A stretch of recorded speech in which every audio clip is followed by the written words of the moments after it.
konuşup bin ah işitmeye ve görünmez dizginlerle isyan etmeye geldik. Bayanlar baylar hoş geldiniz. Herkese keyifli akşamlar. Yepyeni bir canlı yayında yine sizlerleyiz. Bu akşam Burak Hocam geri geldi. Dün akşam Merhabalar efendim, merhabalar. Uzun bir aradan sonra buradayım. 24 saatlik bir aradan sonra yine beraberiz. Dün akşam çok güzel bir yayın gerçekleştirdim. Yasakları konuştuk. Dünyadaki saçma yasakları konuştuk. Açıkçası ben yaparken de çok eğlendim. İzleyenler de çok eğlendi. Çünkü yani sondaki yorumlara da bakıyorum. Gerçekten insanlar hem bir şey öğrendikleri için mutlular hem de keyifli geçmiş. Şimdi bugün yepyeni bir format yükledik buna. Bakalım bu formatlar nereye kadar gidecek bilmiyorum ama güzel, keyifli gözüküyor. Bu arada arkadaşlar benim bir haftadır falan böyle internetimde saçma bir sorun var. Evet var. Böyle, evet, saniyelik bir kesintiler yaşıyorum. Turkcell henüz bir çare bulamadı. Geldiler, baktılar, bir şey yok dediler, gittiler, devam etti. Şimdi bugün tekrar görüştüm. O yüzden anlık kesintiler olabilir. Kusura bakmayın şimdiden. Bir de bu biliyorsunuz geçen günlerde bir bant daraltma falan oldu. Evet. O bant daraltmadan beridir de birçok arkadaşım, birçok tanıdığım insan aynı problemi yaşıyor. Bir de öyle bir durum da var. Bilmiyorum neden olduğunu ama yani şimdiden şey olursa, kesilme olursa kusura bakmayın. Hocam ne haber, nasılsın? İyilik valla, yoğun yani yorgun. Ondan sonra her zamanki gibi biliyorsun her yerdeyim yani. Oradayım, buradayım, dersteyim falan filan derken iyiyim ama ya. Yani enerjim yerinde. Seni görünce her zamanki gibi biliyorsun zaten coşuyorum falan. O Bu yüzden slogan oldu yani. sloganımız oldu. Arda'yı görünce coşan Burak. Kendimi Kurasel Pil gibi hissediyorum. Bu arada bir şey söyleyeceğim. Senin de internetinde bazı kesilmeler görüyorum şu anda. Anlık gidiyor geliyor galiba sende de. Şu anda Evet, bak şu an. mesela sende bir şey yok. Geçen sen öyle oluyordun. Her konuştuğumda Evet. kesiliyordun. Şu anda Şu anda bende sende. Ya bu arada seste olmuyor ama görüntüde kesilmeler oluyor. evet, bir şeyler oluyor. Yani inşallah çok yorucu olmaz. Öyle olursa bir tekrar koparız, tekrar bağlanırız, Tamam. bir şeyler yaparız yani. Şimdi hocam bugün ufak ufak girizgah yapalım. Şöyle, bugünün konusu tarihin en büyük fiyaskoları. Tamam. Nedir bu fiyaskolar? Bir önden açıklayayım. Zamanında başarılı olamamış, başarısız projeler, argeler, markalar, firmalar, işte ya bu markaları tabii biz burada reklam diye değerlendirmeyeceğiz. Tabii Bunu ki. baştan söyleyeyim. Sadece yaşanmış olaylar olduğu için anlatıyoruz. Bir dakika, sadece İşte marka mı konuşacağız yoksa hayır yani hayır hayır şey hayır. Sadece marka konuşmayacağız ama içlerinde markalar da var. tamam. Ama biz bunları marka olarak anlatmıyor olacağız. Yani olayı anlattığımız için reklama Tamam. girmesin diye. Hiçbiri reklam değildir. Başından Yani söyleyeyim ben. tarihsel olaylar da sokabiliyor muyuz oraya? Ben böyle Tabii. Yani şöyle zaten anlatmaya başlayınca anlayacağız. Mesela en basit örnek vereyim. Titanic'in nasıl battığına dair. İşte biliyorsun büyük bir hüsrandır Titanic'in batışı. Asla batmaz dedikleri gemi. Bu tarz aynen. olayları listeledik. 50'ye yakın bir liste çıkarttık. Hazır olun. Bugün dünyanın 50 tane başarısız hikayesini kısa kısa sizlerle paylaşacağız. Şimdi isterseniz ufak ufak başlayalım hocam. Bu arada farkında mısın bilmiyorum ama bir haftadır falan bize faydalı bilgi vermiyorsun. Çok güzel. Hiç düşünmedim. Faydalı bilgi derken yani nasıl bir faydamız? O mesela borsa ile ilgili bir şey anlatayım bugün. Tamam. Bayağıdır bununla da ilgili bilgi vermedik. Yaklaşık 2 gün önce FED ufak böyle bir 0,25 bazda bir faiz indirimi yaptı. Tabii bu beklendik yani beklenen bir şey olduğu için bu yaklaşık bir hafta öncesinden fiyatlandı. Bu konuyla ilgili kısa bir bilgi vereyim. Şimdi bu borsada genellikle bazı şeylerin olacağı önden bilinir. Şimdi bu olaylarda genellikle önden fiyatlanır dediğimiz şudur. Herkes genellikle o olayın olacağı günde fiyatların değişiklik göstereceğini ya da işte iyi bir haber gelecekse sonrasında borsaların coşacağını düşünür. Ama aslında gerçek öyle değildir. Bunlar böyle çok beynelmilel olaylardır ve nadiren çok krizler girmediği takdirde araya bunlar bilindiği için hem kripto borsaları hem dünyadaki diğer borsalar bunu önceden fiyatlar. Bu fiyatlama geçen hafta oldu. Ben de ne yazık ki İstanbul dışındaydım. Allah belasını versin. Ufaktan bir kaçırma yaşadım. Çok kızgınım o konuda. Daha çünkü ilk defa bu sefer sürpriz yapılabileceğini falan düşündük. Küçük bir ters köşe kaldık ama yani bunu bilen biri olarak ben de geride kalabiliyorum. Arkadaşlara şeyim şudur, yani bu konuyu takip edenlere önerim. Fiyatlanmasını önceden yapan ve olayların da gerçekten beklendiği gibi gerçekleştiği durumlarda gaza gelmesinler. Çünkü bunların düzeltmeleri çok acı olur. Kripto borsaları belki bir ayda bunları fiyatlar ama gerçekten hani işte atıyorum S&P gibi, İstanbul borsası gibi borsalar bunları çok daha uzun sürede fiyatlamasını geri alabilir. Yani kendilerini bir anda depresyona sokacak şekilde paralar yatırıp böyle yükseklerden bu daha da kokacak gibi bir düşüncelere girmesinler. Onun haricinde aslında şöyle faydalı bilgi veririz de bugün anlatacağımız her şey faydalı bilgi. Yani şimdi ben Evet, aynen öyle.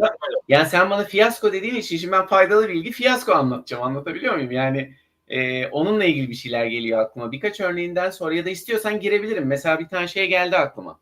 Hem bir fiyaskoya örnek olsun. Hem de faydalı bir bilgi olsun.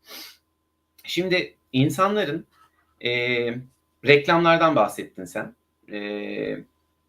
Bu bir yandan da psikolojiyle ve işte sosyolojik aslında içinde bulunduğumuz durumla da özdeşleştirilebilir. Bazen bizim anlatmak istediğimiz şeyler abi karşımızdakinin anladığı kadardır ya. Yani bu biliyorsun çok böyle söylenen bir tabirdir. Sen ne kadar anlatırsan anlat, karşındaki ne kadar anlıyorsa sen aslında o kadar anlatmış olabiliyorsun. Bunu bir başka bir şeyde de verdim, programda da vermiştim. İşte biliyorsun İsa'nın mucizelerinden bir tanesi ölüyü diriltmektir.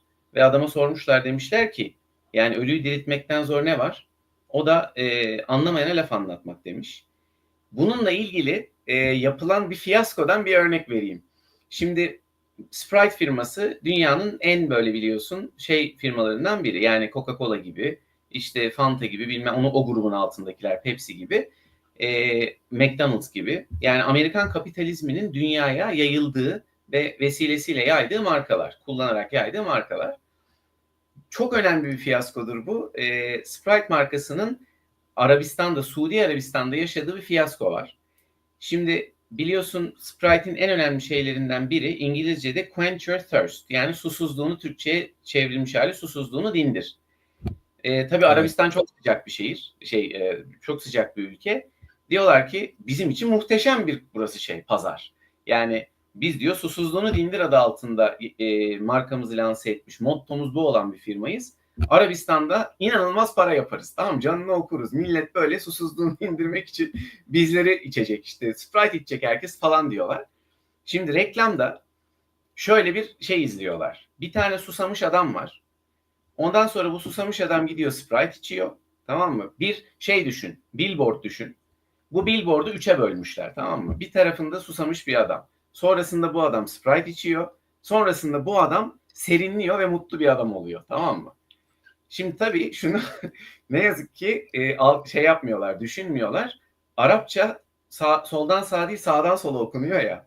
Bu sefer billboardlarda milletin gördüğü serinlemiş mutlu bir adam Sprite içiyor ve bir anda kanter içinde kalıyor, perişan oluyor, tamam mı?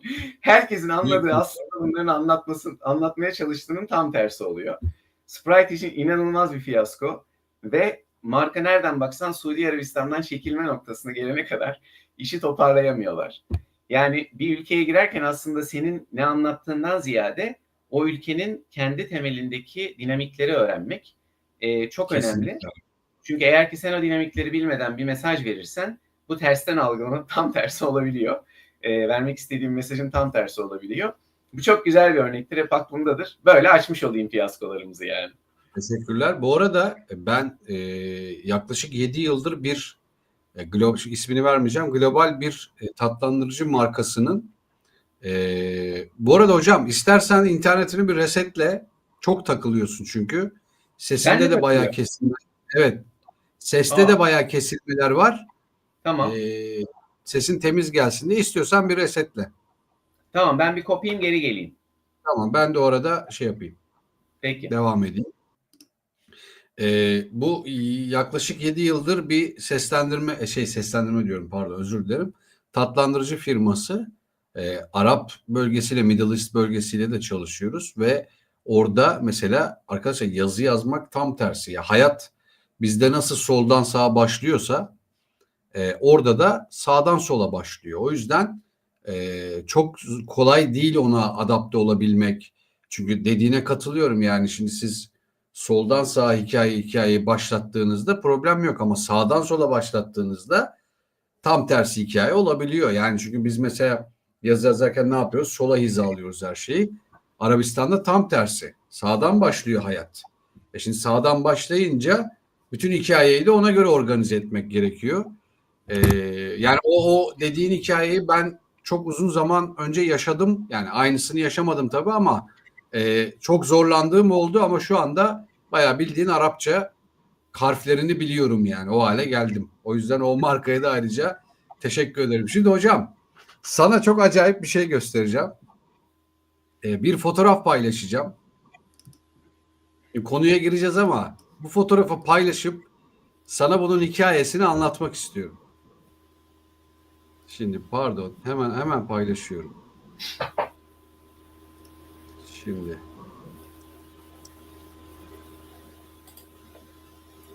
yüklerse evet yükledi. Şimdi Bu ne ya? şimdi anlatıyorum. Hikayesini anlatıyorum.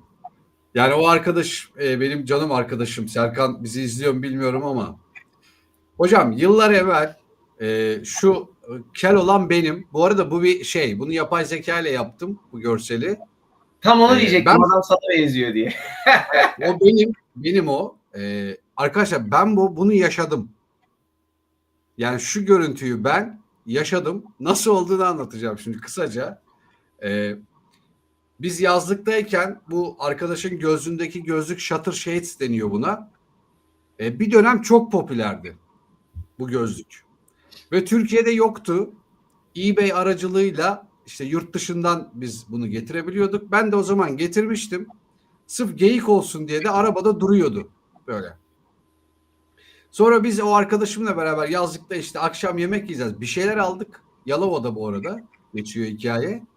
Sonra ben araba kullanırken işte arabanın camları açık. Bu gözlüğü de gözüme taktım. Bayağı köyün içinde biz yüksek sesle müzikle gidiyoruz abi. Sonra ben de arkadaşım da bir taraftan diyor ki ben diyorum ki oğlum diyorum millet bizi taşlayacak. Hani köy yeri burası. İnsanlar bu gözlüğü anlamaz derken karşıma aynen buradaki gibi mavi bir adam çıktı abi. Bak Mavi. bildiğin mavi adam. Yani kıyafeti mavi, traktör mavi, cildi mavi. Arkadaşım şunu dedi. Oğlum dedi sen mavi adama şaşırmıyorsun. Mavi adama şaşırmıyorsun dedi. Bu gözlüğe mi şaşırıyorsun dedi. Abi biz böyle kafa kafaya geldik mi traktörle? Adam bana bakıyor, adama bakıyorum. Dünyanın en saçma hikayesi olabilir mi bu arada? Abi adam zehirlenmiş lan. Hayır abi adam şöyle mavi. Ziba zehirlenmesi olmuş oğlum herif. Tarlayı Gümüş zehirlenmesi özür diliyorum. Gümüş zehirlenmesi olmuş herif. Yok hocam hikaye şu. Adam tarlayı ilaçlıyor. He. İlacın da rengi mavi olduğu için traktörü kendisi püskürtmeyle ilaçladığı için adamın her yeri mavi olmuş. Tamam mı? Eve gidiyor yani adam şeye. Evet.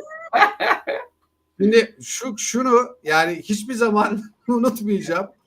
Bu görseli de hep saklıyorum yani bir tarafta. Bir gün gelir diye bak bugünmüş bunun anısı. O yüzden bunu anlatmak istedim. Dünyanın en saçma anılarından bir tanesi olabilir abi.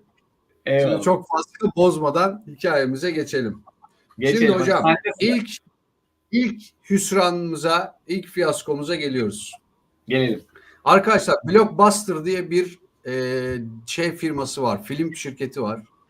Film şirketi dediğim bu adamlar DVD yapıyorlar. İşte film satıyorlar. Bilmem ne prodüksiyon firması.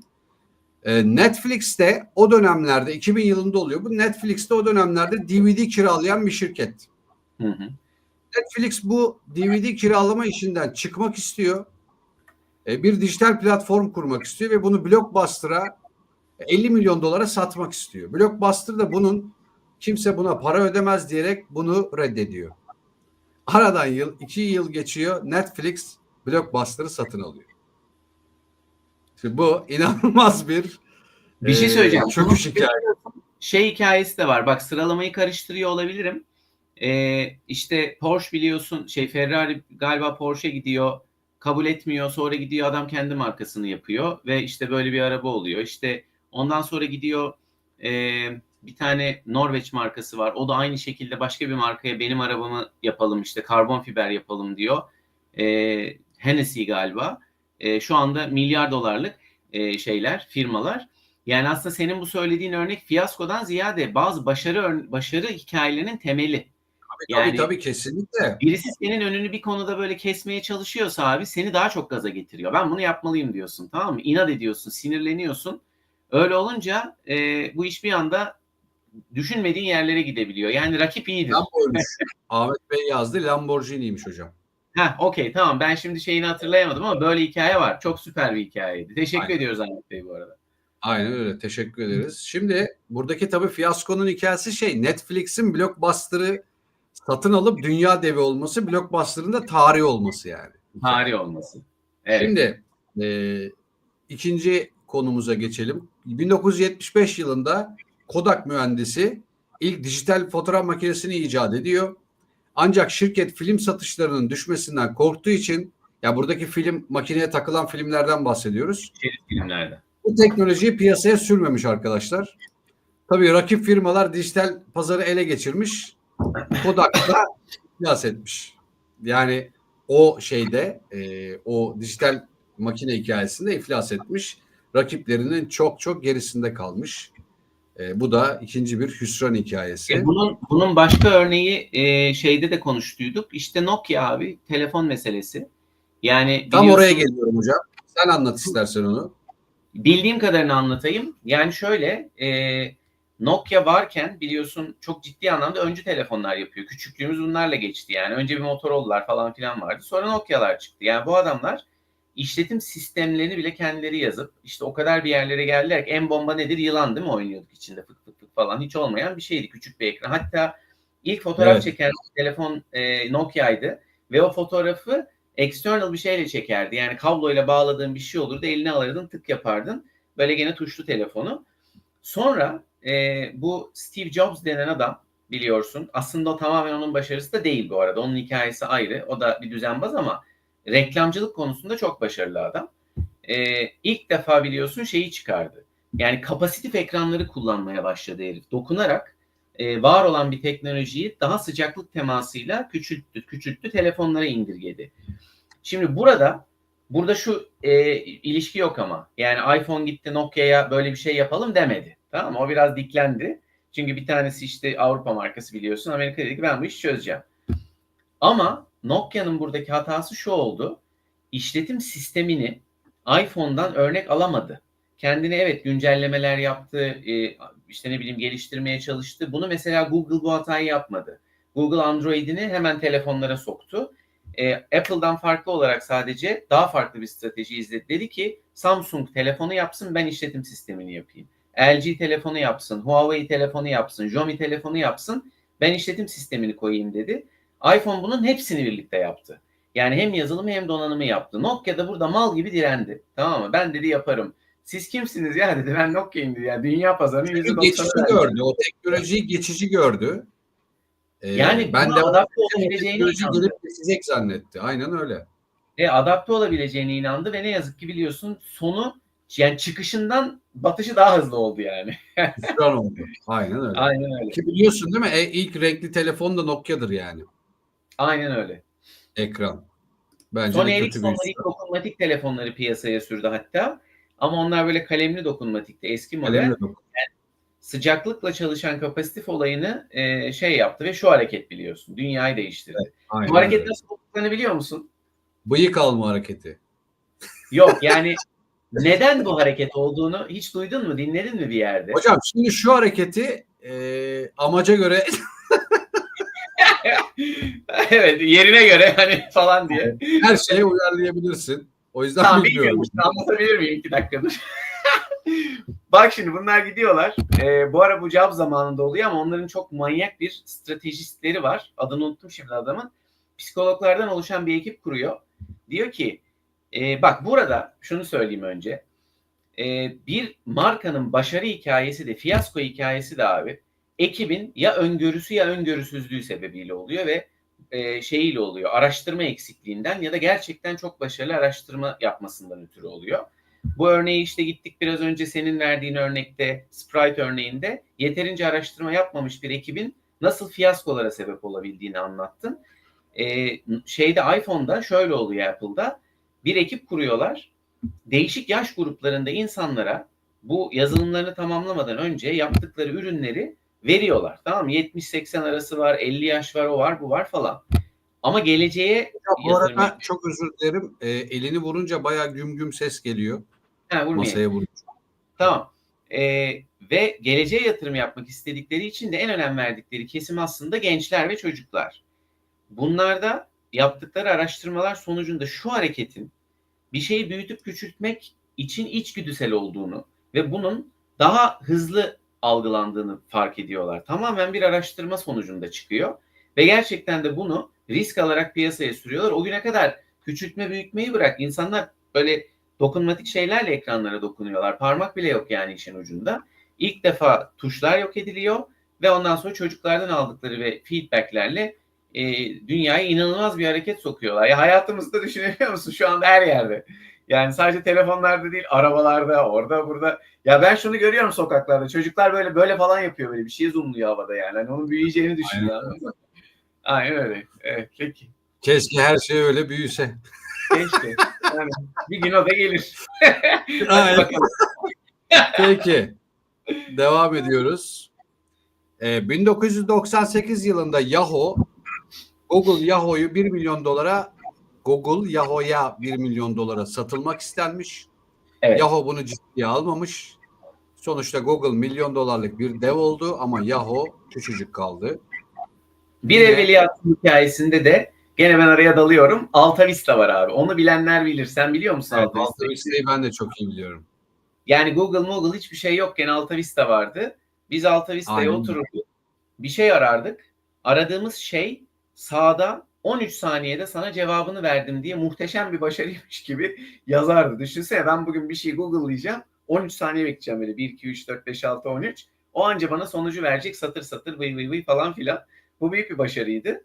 Alta Vista önce Yahoo ile yaşadı bunu bu arada. Sonra Yahoo'yu Google halletti. Oradan geliyor hikaye. Bu arada Yahoo da ilk Messenger üreten markalardan bir tanesidir. Yani chat programı üreten markalardan bir tanesiydi Yahoo. Ama sonuçta ne oldu? Tarihi oldu. Peki 2008 yılında MySpace diye bir platform vardı. Bizim yaş grubumuz daha iyi bilir gerçi onu. Facebook'tan önce dünyanın en popüler ağıydı. Sosyal ağıydı. Evet. Ama kötü yönetim ve kullanıcı deneyimi yüzünden herkes Facebook'a geçti. MySpace tarih oldu. MySpace'in tarih olmasının en büyük sebeplerinden bir tanesi de o kadar kötü bir serverları vardı ki sayfanın açılışı yaklaşık 5 dakika sürüyordu. Aynen. O yüzden zaten hani yolun sonu gözüküyordu deyip devam edelim. Hocam 91 yılında Pan Am'in iflası var. 20. yüzyılın prestijli havayolu şirketiymiş Pan Am. Evet. Aşırı borç, kötü yatırımlar ve Lockerbie faciası sonrası toparlanamamış. Amerika tarihinin en büyük havayolu iflas etmiş. Peki ben sana bir tane fiyaskodan ziyade bir tane eğlenceli böyle çok büyük başarı şeyi anlatayım çok kısa. Aklıma geldikçe bu arada senin söylemlerinden dalıyorum araya. Tabii. Bir internet sisteminin yeni başladığı zamanlardan bahsediyoruz. Alta Vista falan var o zamanlar. Biz şimdi herhalde lisede falanım, kodlama öğreniyoruz, tamam mı? Böyle yurt dışından gelmiş bir öğretmenimiz var, hiç unutmam, Mr. Rice diye bir adam. Bize böyle kodlama öğretiyor. Bir internet sitesi çıktı Amerika'da. Çok temel kodlama bilgisinde tablolardan oluşur, tamam mı, internet siteleri? Senin şu anda gördüğün bölünmüş olan bir sayfada her şey aslında arka tarafta HTML tabanında tablolardır. Bir tablonun işte bilmem kaça bölünmüş olduğunu kare düşün. Sistem o zaman öyleydi. Şimdi layer'lar var. Sen istiyorsan bunu üçgen de yapabiliyorsun falan ama o zaman temel, yani bir ekranı karelere bölerek sen insanlara işte birazı küçük, birazı büyük, ana sayfa, şurada reklam falan. Bir tane adam çıktı. Dedi ki 1millionbucks.com galiba, öyle hatırlıyorum. bana dedi bu internet sitesine şu kadar böyle 2'ye 2 pikselde bir resminizi koymak için $1 vereceksiniz dedi. Tamam mı? Ve bu dedi ölene kadar burada kalacak. Abi bir tane kutuya $1 alıyor. Herifin 1 milyon kutusu var. Adam hiçbir şey yapmadan $1 milyon kazandı. Tamam. İnanılmaz güzel bir hikayedir. Sonra ben bunu üniversitede aynısını abi Türkiye'de bak aynısını Türkiye'de yapmaya çalıştım. Aynı sistemi uyguladım. Dedim ki oradan buraya bir 30 sene sonra geliyor ya her şey. Yüksek ihtimal dedim Türk halkı bunu yer. Oğlum 1 lira alamadım lan milletten. Yani bırak halka yayılmayı. Üniversitede alamadım ki yani ben böyle paralı okulan bir üniversitede okudum. Koç Üniversitesi'nde ben 1 lira alamadım abi.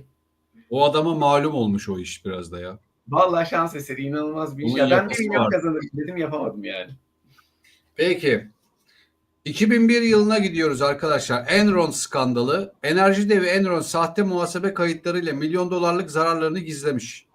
Skandal patlayınca şirket iflas etmiş. Binlerce kişi işsiz kalmış. Bu zaten olması gereken bir şeydi. Çünkü illegal takılmışlar. Devam edelim hemen. Lehman Brothers'ın batışı var. Amerika'da 4. büyük yatırım bankasıymış bu Lehman. Riskli montaj kredileriyle büyümüş. Kriz patlayınca iflas etmiş. Küresel finans krizinin de simgesi olmuş. Yani adamlar öyle güzel batmışlar ki ders niteliğinde hani batıyorsan böyle bat diye ama şöyle örnek. Amerika'daki böyle Lehman Brothers gibi bankacılık ve işte yani ekonomik sistemde batan çok firma vardır. Bunlardan bir tanesi fiyasko olması yani şöyle o kadar karmaşık bir sistem içinde batıyor ki bunlar. Böyle içeriden bir grup battığına inanmıyor falan. Yani orada öyle hikayeler var benim hatırladığım. Anladın mı ya? Biz batamayız falan diye herifler öyle. Ve herifler milyar dolarları yönettiği için geçen bir programda anlattım biliyorsun. Yani Elon Musk'lar, Jeff Bezos'lar falan bunların işte milyar dolarları var zannediyorsun ama onlarda para yok yani. Asıl paralar işte BlackRock gibi bilmem ne gibi böyle ekonomi firmalarında. Lehman Brothers da bunlardan biri.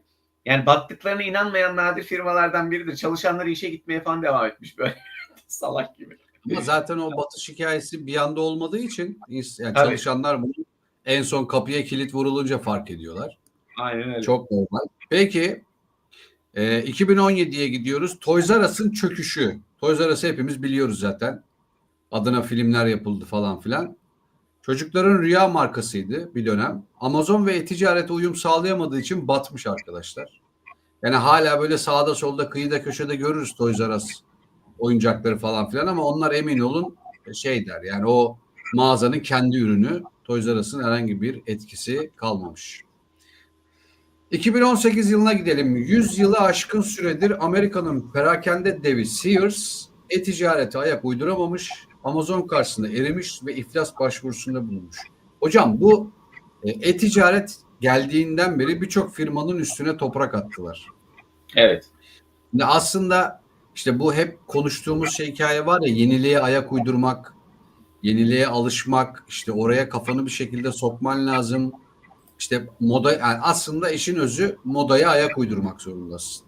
Evet. Ben küçük dükkanımda mutluyum dediğin an batıyorsun abi. Ya şimdi, şöyle küçük dükkanımda mutluyum dediğin an batıyorsun ama şimdi küçük dükkanında mutlu olup aslında gerçekten bir yerlere giden firmalar da var. Onlar haddini biliyor. Tamam mı? Yani büyüklerle çok savaşmıyor. Bulunmayan mesela bunlardan bir tanesi çok bilinmez ama Bentley'dir abi. Yani araba konusunda. Şimdi bu adamlar halen el işi araba yapıyor. Yani el işçiliğiyle araba üretilir mi hala bulunduğumuz şeyde, düzende? Adam gidiyor mesela Çin'de bir fabrikada bir günde 1 milyon tane araba çıkarıyor. Rakamları atıyorum ama Bentley gidiyor onu 10 günde bir tane yapıyor. Halen birileri dikiyor. Halen arabanın dışındaki çizgiyi birisi çekiyor. Halen işte içerideki direksiyonu biri dikiyor. İşte ne bileyim torpidoyu biri bilmem ne yapıyor. Aşağıdaki vidaları elle sıkılıyor. Hani şasi masi motor falan böyle şeyler değil tabii. Rolls Royce'ten alıyorlar ama genel anlamda bu oluyor. Ama ne yapıyor? Bu adam gerçekten çok zengine hitap ediyor. Bir tane araba satıp öbürünün 500 tane araba sattığı kârı yapıyor. Bu firma da böylelikle ayakta kalıyor. Ama şimdi gün gelecek. Gerçekten senin dediğin gibi bazı firmalar bu mainstream'e ayak uyduramadıkları için yok olacaklar. Bentley de bunlardan biri olacak. Yani bunlar da çok uzun süreli gitmeyecekler yani göreceksin. Haklısın Evet. ama. Hocam bu arada internetin gene bir kesilme yaşıyor anlık ama bazen de düzeliyor. Gene çoğalırsa bilgi Tamam, vereceğim, söyle. sesleneceğim. Tamam. 1912'de Titanic'in batışı, biliyorsunuz batmaz denilen gemi ilk sefer buzdağına çarptı. 1500'den fazla insan hayatını kaybetti. Mühendislik ve güvenlik açısından da tarihin en trajik başarısızlığı olmuş. Bunu da kenara koymuşlar. Onu buradan söyleyebilirim. Favori izleyicimiz Erhan Bey geldi. Selam olsun kendisine. Her akşam bizi takip ediyor. Çok teşekkürler. Şimdi devam ediyoruz hocam. Hindenburg felaketi 1937 hidrojenle çalışan dev yolcu zeplini iniş sırasında patladı. 36 kişi öldü. Zeplin çağı sona erdi. Bak, Hocam bir şey söyleyebilir miyim? söyle. Böyle keskin bitişlere hastayım. Yani öldü ve bitti abi, tamam mı? Hani ya bu olmaz yani, anladın mı? Ya şöyle, ama bak, onunla ilgili şöyle bir şey var. Şimdi ondan önce başka bir vaka var Amerika'da Zeppelinlerle ilgili. Aslında Zeppelin çok bomba bir şey abi. Herif havada duruyor, tamam mı? Şimdi bak, bir uçak havada duramıyor. Yani Almanların Zeppelinleri kullanmasındaki sebep şey yapabilmek. Durabiliyor olması. Surveillance yapıyor. Belli bir irtifada tutuyor. Böyle aşağıya dürbünle bakıyor o zaman. Tamam, teleskopla bakıyor, whatever. Yani bir şeyle bakıyor. Şimdi bu adam Zeppelinleri doğru kullandığın zaman gerçekten bir silah dönüştürülebileceğini anladıkları zaman, sonra da bir iki tane kıçına şey takıyorsun, pervane, bu gidiyor da aynı zamanda. Tamam, iyi bir şey yani bu Zeppelin. Ama bunun uçabilmesini sağlayan gaz çok yanıcı. Bir anda bom diye patlıyorsun ya. Şimdi Amerika bunu kullanmaya başladığında, senin söylediğin vakadan önce bir vakada Zeppelin'i bağlıyorlar ya aşağıdan uçmasın diye. 2 tane ipi kopuyor abi, tamam mı? Zeppelin şimdi böyleyken böyle oluyor. Çünkü bu ipler Evet. tutuyor burası havada. Millet patır patır aşağı. İlk böyle başlıyor aslında. Sonradan senin dediğin felaket olunca da Yanken dökülüyor millet. tabii patır patır dökülüyor. Sonra da millet ölüyor falan. Yani onun öncesinde de yani çünkü insanlar o kadar inanıyor ki ya, ben bunun içinde böyle mis gibi. Şimdi onu yaptığımız şeyler dronlar. Yani çünkü havada Aynen. böyle asılı kalabiliyor. İşte İHA'lar, SİHA'lar falanlar filanlar. Peki devam edelim. 1812'ye gidiyoruz. Napolyon'un Rusya seferi. 600 bin askerle Rusya'ya girmiş Napolyon. Ama açlık ve soğuk yüzünden ordusunun birçoğu ölmüş. Bu da Avrupa'daki bütün gücünde tabii bundan dolayı kaybetmiş. Hemen Tamam, bilgi akabinde verebilir miyim? dur Bilgi hocam, vereceğim. ikinciyi de oku. Ha, oku. Napolyon'la Aynı ilgili. hatayı tamam. Aynı hatayı Hitler Stalingrad'da yaptı. O Evet. da Sovyetlere saldırdı. Açlık, soğuk ve direniş sonucu Almanya ordusu çöktü. İkinci Dünya Savaşı'nda biliyorsun dönüm noktası oldu orası. Seni dinliyorum. Doğru. Buna ek yapıyorum. Bizim Süper Kanuni Sultan Süleyman da aynısını Viyana'da yapıyor, biliyorsun. Bunlar Aynen. hırsı yüzünden ölen adamlar. Yani Kanuni oraya giderken ordusunun yarısı bataklıklarda gelemiyor. Topunu götürememişsin. Sen Viyana'yı almaya çalışıyorsun falan. Kale var karşında. Napolyon'da söylenen o ki, yani Kanuni'den yani şey alıyor, ciddi feyz alan, çok ciddi anlamda tarih okuyan ve iyi bir komutan. Yani dünyanın gerçekten örnek alınması gereken komutanlarından biri. Mesela dünyada hep şey yanlış sorulur. Şu soru yanlış sorulur. Dünyanın en iyi komutanı kim? Tamam mı? Öyle bir şey yoktur. Komutanlık şeyine göre, devrine göre nitelendirilmelidir. Yani Atatürk Kesinlikle. kendi devrinde çok iyi bir komutandır. Napolyon o zamandır. Hitler zira ne kadar gömsen de öyledir. İşte ne bileyim, geçmişe gittiğinde Timur böyledir, Cengiz böyledir, zarttır zurttur. Napolyon toplarına çok güveniyor. Çünkü adam çok ciddi bir topçu. Tamam mı? Yani savaşları kazanma zaten başarısı hep topları doğru kullanma becerisinden geliyor. Ama mal yani o topların donacağını niye hesap edemiyor? Yani bak, fiyasko hırstan kaynaklı, hırstan. Ben giderim orayı alırım diyor, tamam mı? Rusya biliyor. Yani bir soğuk gelecek, bunların bir tarafı donacak. Her şey zaten şey olacak, böyle buz kesecek. Adamlar geri çekiliyor, efendi gibi bekliyor. Yani bazen başarı sabırdan geçer. Bugünün özlü sözü. Evet, kesinlikle çok güzel bir söz ama orada şöyle bir bilgi vereceğim. Atatürk bana göre dünyanın gelmiş geçmiş en iyi komutanıdır. Neden olduğunu da söyleyeyim. Adam soba borusunu top diye karşı tarafa yediriyor. Yani bildiğin soba borularını top diye yediriyor. Bir taraftan da senin söylediğin dangalak Hitler işte hırsı uğruna orada gidiyor, yok oluyor. Yani arkadaşlar, komutan demek adı üstünde komuta eden, yöneten demektir yani. Hani Aynen. o yüzden bir şeyi yönetirken sadece teknik anlamda değil, eğer insanla çalışıyorsanız psikolojisini de çok iyi bilmeniz lazım.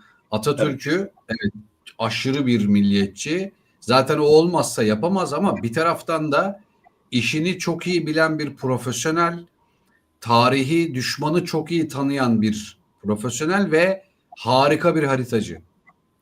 Bütün savaşları harita bilgisi kazanıyor. Ve hocam, Hitler'i cephede göremezsin. Hitler Berlin'den çıkmıyor. Ama Atatürk hep cephede. Ve Hitler savaşları asker kazanmak. değil çünkü. İşte hayır, şunu söylemeye çalışıyorum işte. İkisi de komutan ama bir tanesi gerçekten asker. Tabii ki işte doğru. Diğeri Bir diğeri asker- diğeri mensup. Diğeri akıl hastasının teki abi. Kendi hırsından dolayı bir dünyanın anasını ağlatmış. Bu başka adam abi. Bunun eşi benzeri yok yani. Ben şimdi burada şey yapmıyorum hani, ama yaşıyoruz, bunu gördük yani. Okuduk ettik. Adam cephede kardeşim ya. Hani dükkan benim baba diyor. Bana gel diyor yani. Tabii O tabii. yüzden 30 Ağustos'ta anlattım. Heh, özür. mesela çok pardon, şeyi de çok severim. Leonardo da Vinci mesela. Hocam, Leonardo da Vinci, Atatürk ve Fatih Sultan Mehmet aynı dönemde yaşasalardı muhtemelen dünya bir ülkeydi, biliyor musun? Yani Yani bilemeyiz ama mümkündür. Yani doğru. evet, inanılmaz, üçü de ya, ben bu adamların de hani normal olduğunu düşünmüyorum. Çünkü işte biliyorsun, Da Vinci ya, Mona Lisa falan filan, bunlar tırt abi. Adam yani görmediği bir şeyi çiziyor. Mitralyozu çiziyor, yapıyor. Fatih Sultan Mehmet'in yaptığı işler yani, ya hocam, topu karadan yürütmek, gemiyi karadan yürütmek ne demek ya? Ya bugün yapsan Ar-Ge'si 3,5-4 yıl sürer abi bunun. Anladın mı? Bunlar müthiş, inanılmaz olaylar. O yüzden bu adamlara bugün de sahip çıkmak lazım. Bugün de anılarını ve hikayelerini çarpıtmadan, belli ideolojilerin üstüne yüklemeden öyle anlatmak lazım diye düşünüyorum. Seni dinliyorum. Ne diyecektim? Unuttum. Ha şöyle Hitler'den bahsediyorduk. O arada Evet. işte şey diyecektim. Yani Hitler aslında asker değil, adam biliyorsun sanatçı olmak istiyor da beğenmiyorlar herifi. Yani keşke izin verselermiş de 3 tane resim çizeymiş orada böyle. Ama Hitler olmasaydı da dünyanın başı, yani var olan bu dünyada her şey için böyledir. Yani konudan sapacağım biraz ama e, yani bunu gerçekten anlatasım var. Bazen başına bir şey gelir. Dünyanın da böyle zamanlarda başına gelen insanları düşünelim mesela. Bu felaket oldu gibi düşünülür. Ama bundan seneler sonra, yani bireysel olarak kendi başımıza gelen şeyleri de böyle algılamalıyız. Çok böyle vah vah tüh tüh dediğin olaylar ya sana inanılmaz dersler öğretiyor. Ya 20 sene sonra yapacağın bir hatayı yapmaman için bugünden sana ders veriyor. İşte ne bileyim, beyninin bir köşesinde yer ediniyor falan. Kesinlikle ileride faydalı oluyor. O zamanlar Hitler olmasaydı, bana kalırsa, yani tamamen bir tezdir bu. Avrupa kendine gelemezdi abi. Yani çünkü Avrupa içinden bir düşman gördü. Yani belli bir zaman sonra ilk defa Avrupa'yı içten fethedebilecek bir manyakla karşılaştı, tamam mı? Bundan öncesinde Avrupa hep böyle tek başına kendi içinde böyle diplomatik savaşlar verir. Çünkü bir aristokrasisi vardır. Yani eğitim sisteminin içinden gelen bir İngiliz kraliyeti, Hollanda'sı, İsveç'i, osu busu değil mi? Almanya'sı, orada da bir sürü biliyorsun feodal bir yapı var. En boktan İspanya'da bile kantonlar var. Yani yöneten küçük birimlerin büyük birimleri denetlediği, büyüklerin de aralarında masaya oturduğu, oğlum bak benim 100 atım var, senin 60 atım var, öldürürüm seni diye efendi gibi konuştuğu, kimsenin ölmediği zamanlardan sonra en büyük dertleri bizim Osmanlı'ymış, oymuş, buymuş gibi adamlar. Yani Hitler sayesinde bunu yani okuyanlar ve bilenler bilir. Bugünkü Amerika Amerika oldu. Yani çünkü Churchill Amerika'dan ilk defa biliyorsun destek istedi. Ve Churchill'in en büyük başarısı Amerika'yı savaşa sokmaktır. Yani ne oldu soktuğu zaman? Amerika asker, yani şey yaptı, ordusunu çok geliştirdi. Şu anda dünyayı yöneten hale o zamanlardan olan işte geliriyle, kalıntılarıyla falan geldi. Şimdi ufak ufak zaten yok olacak. Tarihsel gelişmeler hep böyledir. Hitler ama çok önemli bir adamdır. Var olması da önemlidir tarihsel sahnede yani. Hocam Hitler'in tek şansı da Atatürk'le aynı dönemde yaşıyor olmamasıydı yani. Atatürk'le aynı dönemde yaşıyorsa Hitler diye bir şey olmazdı. Onu sana söyleyeyim yani. O Roosevelt'in ve Churchill'in salaklığı yüzünden bu kadar efsaneleşti. Hani kötü anlamda efsaneleştiğini söylüyorum. Ama eğer Atatürk gibi bir profesyonel olsaydı karşısında, diğerlerinin hepsi siyaset adamıydı çünkü. Roosevelt, Evet, çok Churchill, doğru. anladın Çok mı? doğru. Ama Atatürk gibi karşısında bir asker olsaydı Hitler bugün yaptığının çeyreğini yapamazdı diyorum. Ve buradan çıkıyoruz. Bu arada Erhan Bey şey yazmış. Bugün 18 Eylül Sakarya Meydan Muharebesi'nden sonra Gazi'nin Ankara'ya döndüğü gün 1921. O başka bir Teşekkür adam. ederim. Onun yeri de olmaz. Teşekkür ederiz Erhan Bey. Onun yeri de olmaz. Onu seven de sevmeyen de okursa, ya düşünsene hocam ya. Savaşa gidiyorsun cepheye. Bir taraftan Ankara'ya senfoni orkestrası yolluyorsun. Aynı anda. Bak aynı anda. Bunu düşünebiliyor olmak 100 yılın vizyonudur bu ya. Ben böyle bir Yani vizyon görmedim. strateji şeyini biliyor adam. Psikoloji bildiği için çok çok doğru bir şey yapıyor yani. Evet, tabii ki. İnanılmaz. İnanılmaz. Aynen. Yani tekrar buradan toprağı bol olsun inşallah. Bu Bak, ülkede ona layık. kop konudan ben bir girersem bu konuya. Tamam, Bak, burada çıkıyorum duruyor abi. konuşurum, ona döner konuşurum, Evet. başladım. Ama yani o kadar, evet, çok haklısın. O kadar var ki anlatılacak şey. Bunu ayrıca bir Atatürk programı yaparız ama bunu Yaparız. böyle doyasıya, duygulana duygulana konuşuruz abi. Peki Yaparız. devam edelim. Çernobil kazası 1986, benim doğduğum yıl. Sovyetler Birliği'nde güvenlik ihmaliyle bir reaktör patladı. Büyük çevresel felaket oldu ve biliyorsunuz ya milyonlarca insan bundan etkilendi. Hemen devam edelim. Biraz hızlanalım. 4-5 tane madde okuyalım hızlı hızlı. Geleceğe Dönüş filmdeki DeLorean arabaları aslında fiyaskoydu. Kalitesiz üretim ve mali kriz şirketi iflasa sürükledi. Bu Geleceğe Dönüş arabasını bir şirket yapıyor hocam. Çok satılacağını düşünüyor ama hiç satılmıyor. Yani filmle Transformers kafası yapıyorlar. O yüzden yalan oluyor. Devam edelim hızlıca. Ford Edsel faciası. Ford büyük yatırımla Edsel modelini çıkarttı. Bu arada şu Edsel modelini bir ekrana getirmek istiyorum ben yani. Getir, o çok komik Bakalım. bir şey. Arabanın ne olduğuna bakalım. Ford Edsel. O kadar da çirkin değilmiş hocam be. Getir bakayım. Yani bir dakika indiriyorum şimdi. O kadar da çirkin bir araba değilmiş ama neden battı bilmiyorum. Değil, garip, Hemen garip. getiriyorum. Ya garip de değil ki abi. Bak şimdi. Hemen yüklüyorum fotoğrafı şimdi. Bir dakika. Bu değil. Ya benim traktör görseli efsane değil mi ya? Hay Allah. Abi. Abi araba şu. Gördün mü? Hayır. Allah Ben mi Allah. görmedim? Ha. Bir dakika. He, tamam, anladım. Tamam işte. Abi. Abi o kadar çirkin bir araba değil ki. Çirkin Arkadaşlar değil bu canım. araba Ford Edsel böyle bir araba yapıyor. Bir dakika. Nerede listem benim? Listeyi okuyacağım. Çok çirkin tasarım ve yüksek fiyat tüketicileri uzaklaştırmış. Otomotiv tarihinin en büyük fiyaskolarından birisi olmuş. Doğru. Yani, neden? Çünkü bu araba zamanına göre olması gerekenden garip teknolojileri vardı, hatırladığım bir. Yani çok pahalıya mal oluyordu. Çok ağırdı. Yakıtı çok fazlaydı. Tamam mı? Bunun idame ettiremedi insanlar. Yani o zamanın şeyin ötesinde bir araba yaptılar aslında. Ama bu, yani bunun gibi markaların hepsinin başına gelen şeydir. Eğer ki halkın istediğinden bir tık fazla bir şey verirsen, bir de biraz pahalıya yaparsan abi, genellikle elinde patlıyor o iş. Ondan sonra bir tanesi çıkıyor, bunu çok ucuzlatıyor. Tamam mı? Bütün halkın kullanımına sunuyor. O markalar genellikle yürüyor gidiyor. Yani Tesla'nın mesela yaptığı şeylerden biri budur. Adam inanılmaz bir teknolojiyi bedavaya veriyor. Ama arabanın içine oturuyorsun, arabanın yarısı yok abi.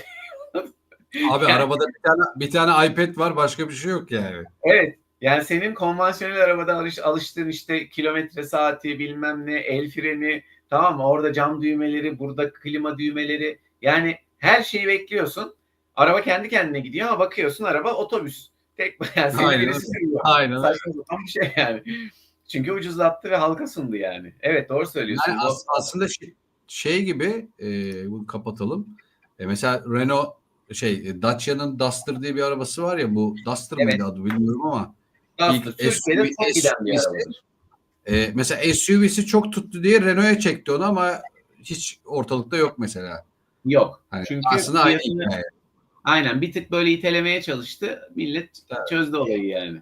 Peki devam ediyoruz. New Coke fiyaskosu 1985. Coca-Cola Pepsi'ye karşı formülünü değiştirdi.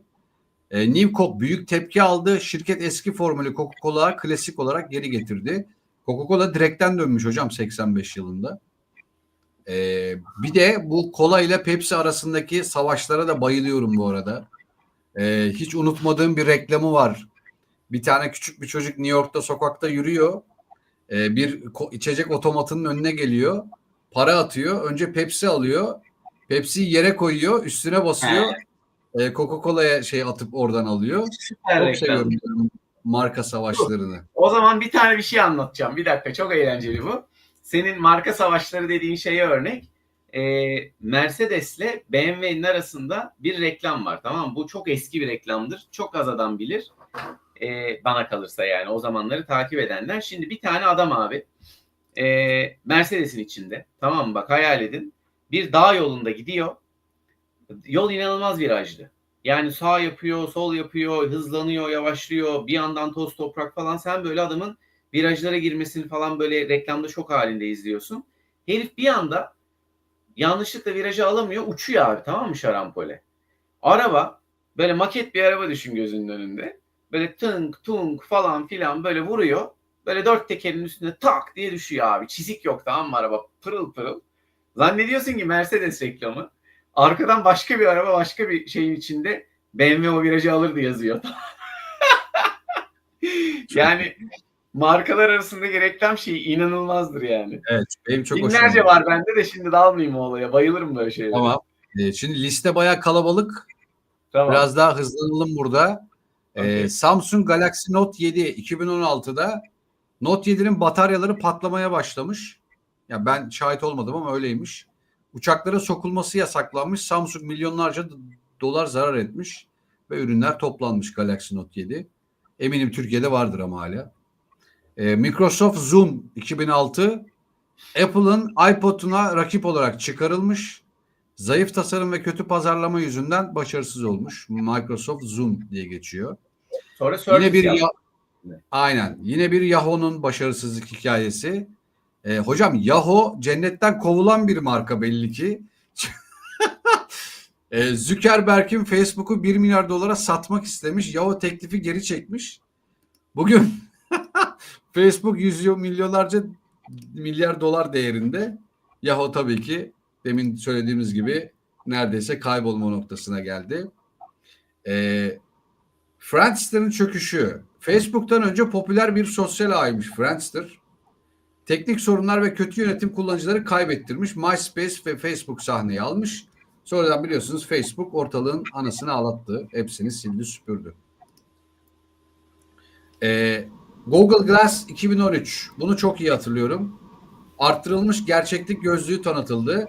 Pahalı, pratik olmayan ve mahremiyet sorunları olan bir ürün çıktı. Tüketici pazarı için bu fiyasko oldu.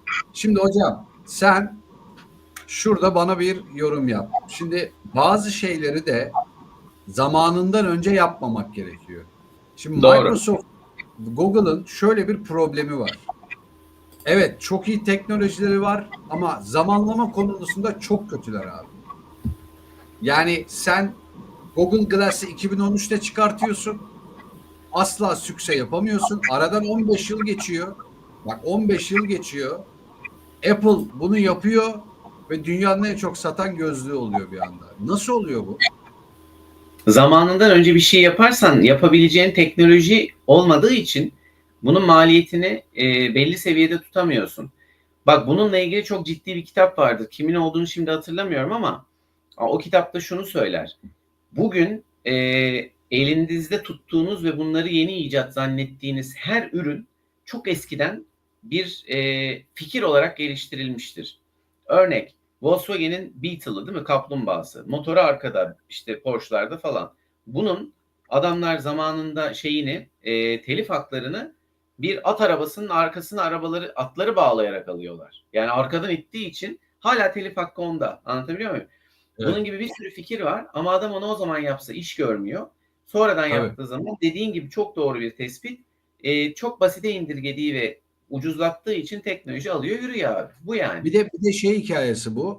Mesela bir şey yaptığında hemen onu piyasaya sürmek istersin ya. Evet. Mesela biraz beklemek lazım. Hani ben hep şeyi yaparım mesela. Başıma bir şey geldi. Bir kulağımın üstüne yatayım. Bir bakalım, bir dur bakalım. Bu duygusal bir karar mı, mantıklı bir karar mı? O yüzden Google çok duygusal düşünüyor. O yüzden hep de bu hataya düşüyor diyorum ben. Peki devam ediyorum. Segway'in hayal kırıklığı 2001. Şehir ulaşımını değiştirecek denilmiş.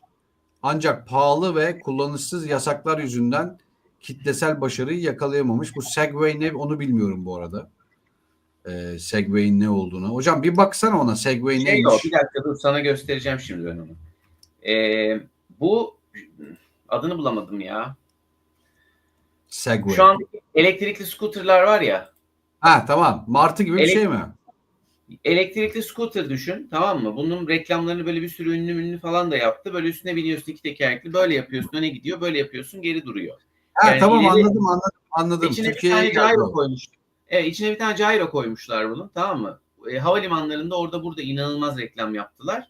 Böyle Evet. hatta birçok filmde alışveriş merkezlerinin içinde güvenliklerin bununla gezmesi falan filan şey yapıldı. Çok basit bir teknoloji. Evet Ama o tamam. zaman elektrikli motorlara için kullanılabilecek pil teknolojisi bu kadar iyi değildi diye senin dediğin gibi çok pahalıydı, patladı.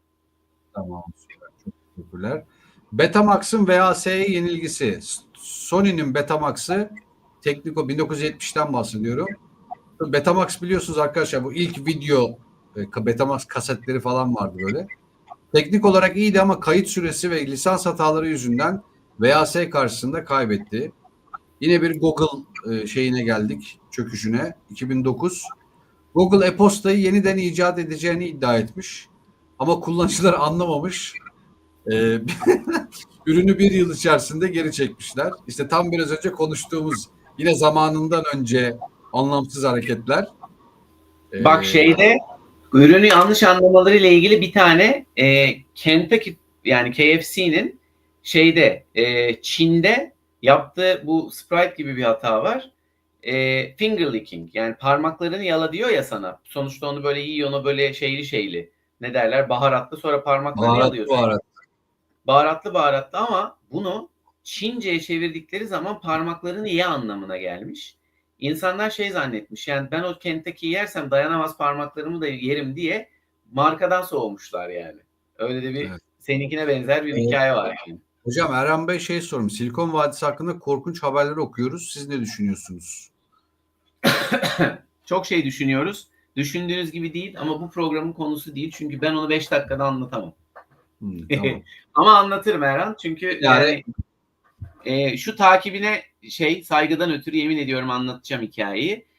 Sadece çok hikaye var. Bana hani spesifik olarak ne sorduğunu söylersen ona kesinlikle bir sonraki bölüm faydalı bilgilerde 5-10 dakika Arda Bey ne kadar verirse ayıracağım. Erhan Bey'e sözümüz olsun. Bunu cevaplayacağız. Yani uzay teknolojilerinden bahsediyorsun, biyolojik şeylerden bahsediyorsun, deneylerden bahsediyorsun. Bunların hepsi var çünkü. Bana böyle spesifik bir şey yazarsan anlatırım. Şimdi hocam senden 2 tane isteyeceğim. Bir tanesi yogayı bulan insanın kaç yaşında öldüğü. Yoga. Yogayı bulan insanın kaç yaşında öldüğü, bir de KFC'nin sahibinin kaç yaşında öldüğünü bana bir aratsana, ben orada devam edeyim.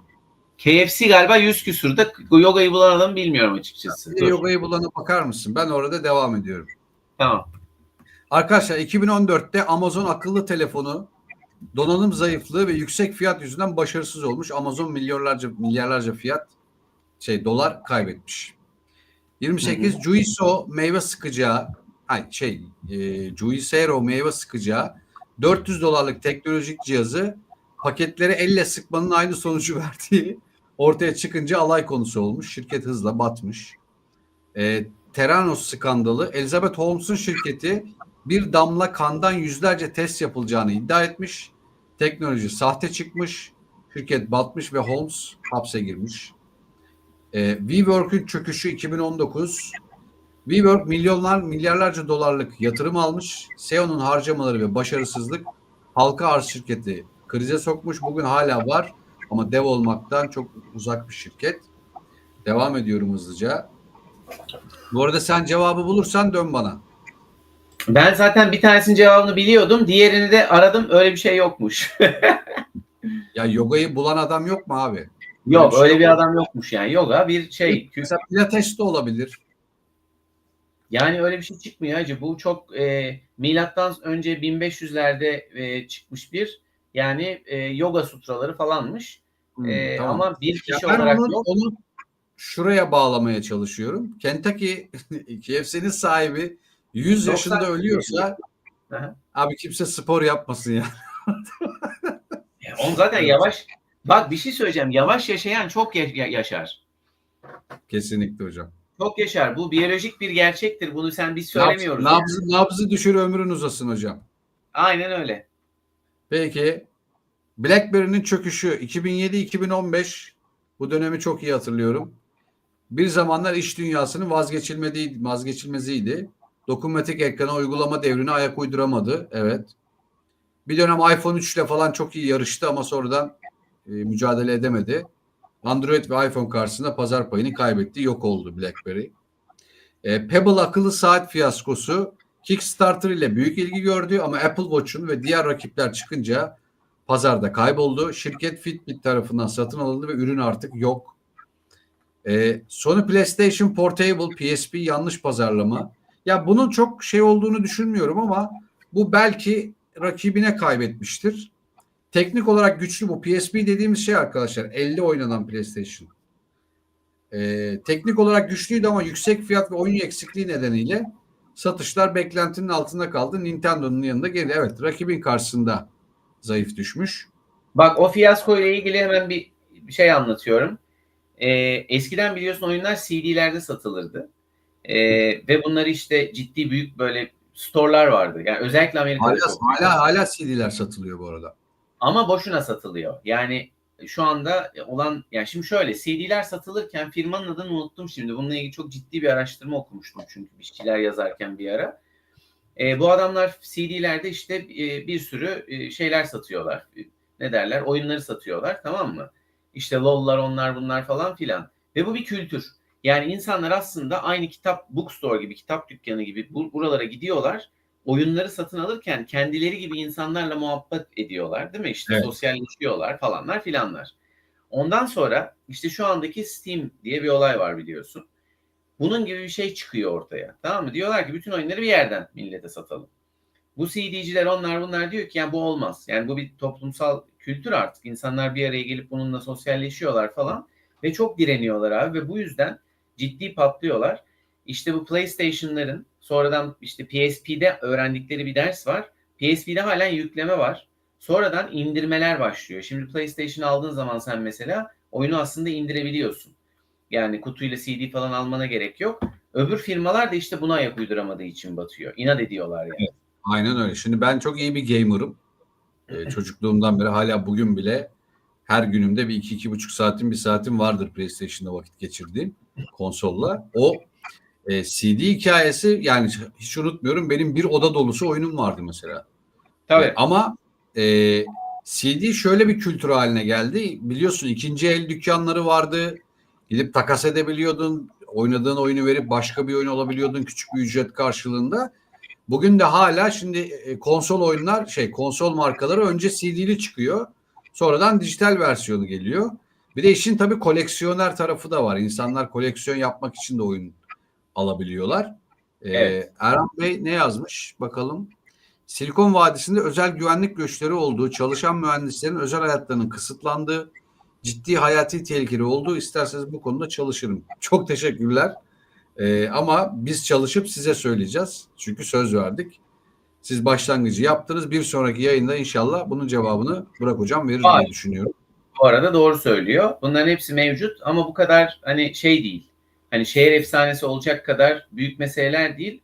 Belli mühendislerin de, çok kısa özet geçeceğim, sadece Silikon Vadisi için değil, çok özel insanların hayatlarının kısıtlanmış olması çok doğaldır. Onların çünkü herkes tarafından ulaşılamıyor olması gerekir.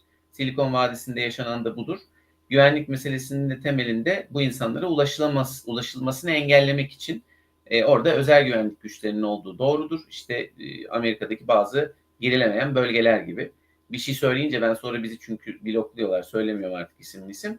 Ama bununla ilgili daha detaylı firmasal olarak da bilgi vereceğim, söz, bir sonrakinde. Peki hocam, bir saati devirdik, hızlanıyorum. Bütün listeyi bitirmek istiyorum çünkü bugün. Kaç tane kaldı? Şu an 15 tane kaldı. Hızlı okuyacağım, geçeceğim. Tamam, sendeyim o zaman.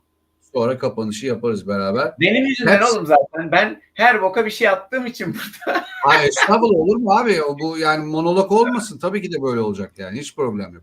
Eyvallah. Hepsi 1992 yılında şeffaf kola çıkarmış. Bu arada arkadaşlar, kolanın gerçek rengi şeffaftır zaten. Ama tüketiciler tadı farklı bulmuşlar. Ürün satışı başarısızlığı yaşamış. Kısa sürede piyasadan çekilmiş. Bu tamamen algıdır bu arada.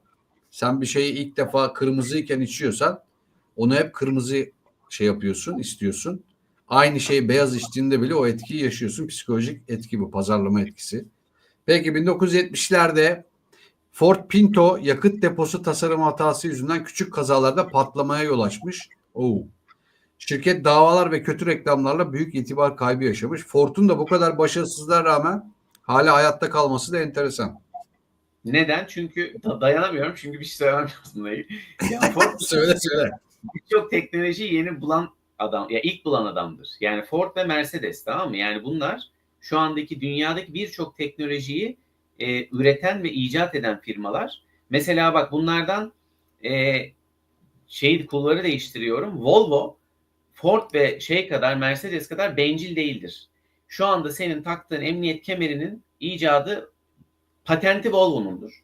Ama dünyadaki bütün araba firmalarına bedava kullandırır. Tamam mı? Evet. Ford ve Mercedes aslında bunu yapmadıkları için, diğer firmalardan da feedback almadıkları için, yani kendilerine böyle has bir bencillikleri olduğu için kendi kendilerine deneyip böyle bir sürü halt yemişler yani. Tek örnek bu değil, bir sürü var. Volvo'ya ayrıca teşekkür ederiz. Teşekkür ederim. Artık oradan bir sponsorluk bekleyin yani, lütfen yani. Arkadaşlar bir S60 ya da bir S40 bir kesinlikle. XC'lerden bir tanesi olabilir. Peki Apple Newton XC90 istemiyorum abi. Bana XC40 da yeter. Apple Newton ilk PDA'ini pahalı ve hatalıymış. PDA el yazısı tanıma başarısız olmuş. Ürün kısa sürede piyasadan çekilmiş. 1976 Concorde süpersonik uçak maliyetli ve yakıt tüketimi yüksek ve sadece elit kullanıcılar için uygunmuş. Ekonomik başarısızlık ve kaza riskleri nedeniyle emekliye ayrılmış. Eski Concorde uçakları hatırlarsınız. Ben çok iyi hatırlıyorum. Işık hızında gider. Aynen öyle. 2001 yılında Polaroid Instant filmin çöküşü olmuş. Dijital fotoğrafın yükselişiyle anında fotoğraf film pazarını kaybetmiş. Polaroid markası yeniden doğsa da eski gücünü kaybetmiş. Kodak'la aynı son. 95 yılında 3D deneyim sunan Nintendo göz sağlığı sorunları ve kötü oyun seçenekleri yüzünden başarısız olmuş. Nintendo Virtual en kısa ömürlü ürünlerinden bir tanesi olmuş. Ben bunu hatırlamıyorum bile. Düşün ki ne kadar kısa sürmüş. Bak, biraz önce söylediğin örneği çok süper bir bu konu bu. Şu anda mesela Apple'ın biliyorsun neydi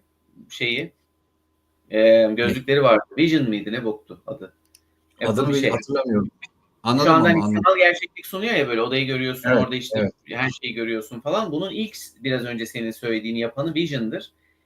O kadar ciddi bir böyle tabii ki çözünürlük yoktur ama ben onu takmış bir adamım yani gözüme. Biz o zaman için muhteşem bir teknolojiydi. Yani sağa çeviriyorsun, sağa bakıyorsun, sola çeviriyorsun, sola bakıyorsun falan filandı. Ama radyasyonel problemleri falan vardı diye biliyorum yani. Evet. Peki. Betamax video kaset Sony'nin, bu Betamax'ı konuştuk zaten.